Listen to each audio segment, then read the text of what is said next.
The Hutton inquiry kicks off again, questioning Britain's spy master and also taking evidence from the man in charge of the BBC. Greg Dyke admits that, in hindsight, the BBC might have done some things differently. We'll have a full report as the inquiry into David Kelly's death enters a new stage. Also tonight, the Swedes are warned they'll pay a price for rejecting the euro. On hold, the Californian election, where the voting machines are now an issue, and fresh allegations of racism as the Springboks prepare for the Rugby World Cup. Here in the northwest, neighbours from hell would stopping their benefits help beat the bullies next door. And the woman who owes her life to firefighters had a calm voice on the end of a phone.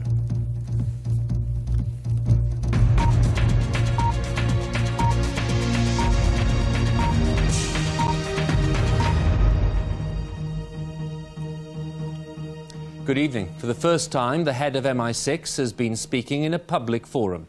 Sir Richard Dearlove was giving evidence to the Hutton inquiry into the death of the weapons expert David Kelly. But Sir Richard's face was out of view as he spoke via audio link.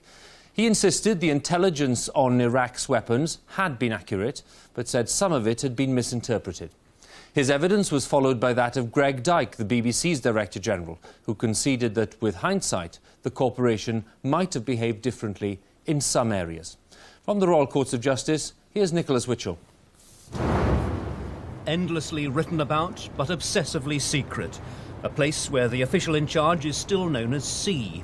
An official who, until today, has never been heard to utter a single word in public. At the Royal Courts of Justice, he was listed simply as security staff. Without fanfare or preamble, Britain's senior spy master spoke. It was just after the lunch adjournment at 2:02 that Lord Hutton took his seat and asked, "Can you hear us, Sir Richard?" Through the loudspeakers, a voice replied, "Yes, I can, Your Lordship." James Dingemans, QC, asked the voice, "What is your full name?" "Richard Billing Dearlove." "Your occupation?" "I am the Chief of the Secret Intelligence Service, SIS, popularly known as MI6. Sir Richard said he'd spent 37 years working in the secret world. His language was precise, his delivery dry. James Dingemans, counsel for the inquiry, "Can I ask you when you first became aware of the 45-minute claim?" "Sir Richard, you used the word claim. I would prefer to refer to it as a piece of well-sourced intelligence." He went on, "It did come from an established and reliable source, quoting a senior Iraqi military officer who was in a position to know this information."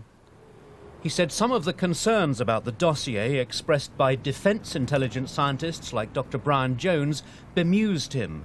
James Dingemans, were you aware of any unhappiness over the 45-minute claim within your service? Sir Richard, no, I certainly wasn't. Mr. Dingemans, did you feel the 45-minute claim was given undue prominence? Sir Richard, I think, given the misinterpretation that was placed on the TV cameras allowed, and Mr. Chirac's demand for a quick handover of power to... Sir Richard had dealings with Dr. David Kelly, but he was critical of the scientist when he was shown a transcript of what Dr. Kelly had said to the BBC Newsnight correspondent Susan Watts. Sir Richard told the inquiry, "I am shocked to see someone discussing one of the intelligence reports without authorization. It is a serious breach of discipline." The final witness of the day was the BBC's Director General Greg Dyke. He explained that one of his functions was to act as the corporation's editor-in-chief. It was Alastair Campbell's appearance at the Foreign Affairs Committee which, he said, had alerted him to the seriousness of the row over Andrew Gilligan's reporting on the Today programme. On the 27th of June, Mr. Dyke said he cleared his diary to go to BBC Television Centre to meet his senior news executives and help compose a reply to Mr. Campbell. Mr. Dyke said, "I was there to support them on what I thought was an unprecedented attack on their credibility." James Dingemans, wouldn't you also have to see if any of the charges in Mr. Campbell's letter might be right? Mr. Dyke, we had other people